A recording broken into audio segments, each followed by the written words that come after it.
করছে, বাংলার মানুষকে যেভাবে মারধর করছে,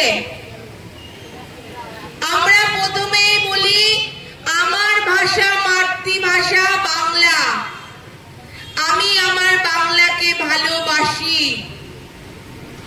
আর এই বাংলার কোনো মানুষকে যদি অত্যাচার করে, আমরা আমাদের নেত্রী মুখ্যমন্ত্রী মমতা বন্দ্যোপাধ্যায় এবং আমাদের নেতা অভিষেক বন্দ্যোপাধ্যায় তাদের নির্দেশে যেভাবে পথে নামতে বলবে আমরা সেইভাবে পথে নামবো। যেভাবে অত্যাচার করছে আমরা তীব্র ধিক্কার জানাই। একটু আগে একজন বলছিল, আমি দেখলাম দুলালদাকে, বললো আমি এখানে থেকে আর পুনে থাকতাম, কোথায় ছিলে? বললো পুনে থাকতাম, চলে এসছি। বাংলা বললেই মারধর করছে, ওখানে দাঁড়িয়ে আছে দুলালদা। যারা বলেছিল আজকে দিন আনবো, যারা বলেছিল যে আমাকে ভোট দাও, আমার 56 ইঞ্চি ছাতি, আমি সারা ভারতবর্ষ মানুষকে পরিষেবা দেব, আজকে কোথায় গেল তার পরিষেবা?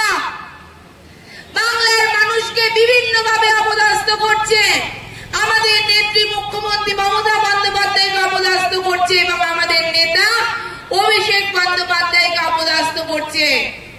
আমরা শুধু এটুকু বলতে চাই, বাঙালির ওপর যদি আর আক্রমণ আপনারা না থামান, এরপরে বাংলায় যখন আসবেন, বাংলার মহিলারা ঝেঁটা জুতো নিয়ে আপনাদের তাড়া করবে। প্রত্যেক সময় আপনারা আমাদের বাংলার আক্রমণ করছেন কেন? কেননা বাংলার মানুষ 2021-এ আমাদের নেত্রী মুখ্যমন্ত্রী মমতা বন্দ্যোপাধ্যায়কে দ্বিতীয়বারের জন্য মুখ্যমন্ত্রী হিসাবে নির্বাচিত করেছে। এত রাগ কি করেছেন এই বাংলায়? আপনি কোন কাজ করেছেন? বাংলার মানুষকে কি বলবেন যে আপনি 2014 সাল থেকে বাংলার মানুষের জন্য কি কাজ করেছেন?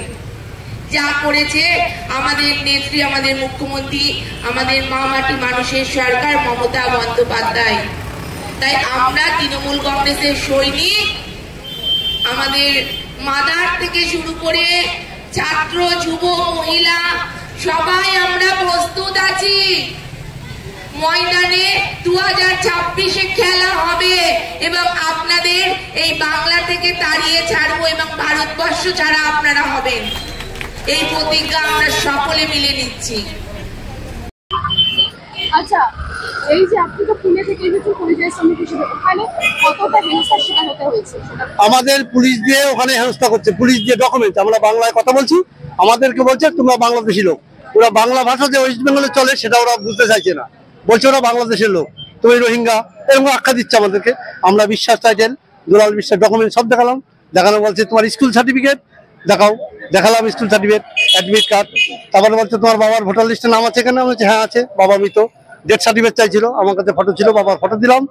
দেওয়ার পরে ওই দিনকে চলে গেল। দেওয়ার পরে তারপরের দিন আসলো, আমরা 25 জন লোক ছিলাম ওখানে, 25 জনকে তুলছে, গাড়িতে তুলে নিয়ে যাবে পুলিশ। ওখানে কোনো পাবলিক না, শুধু পুলিশ।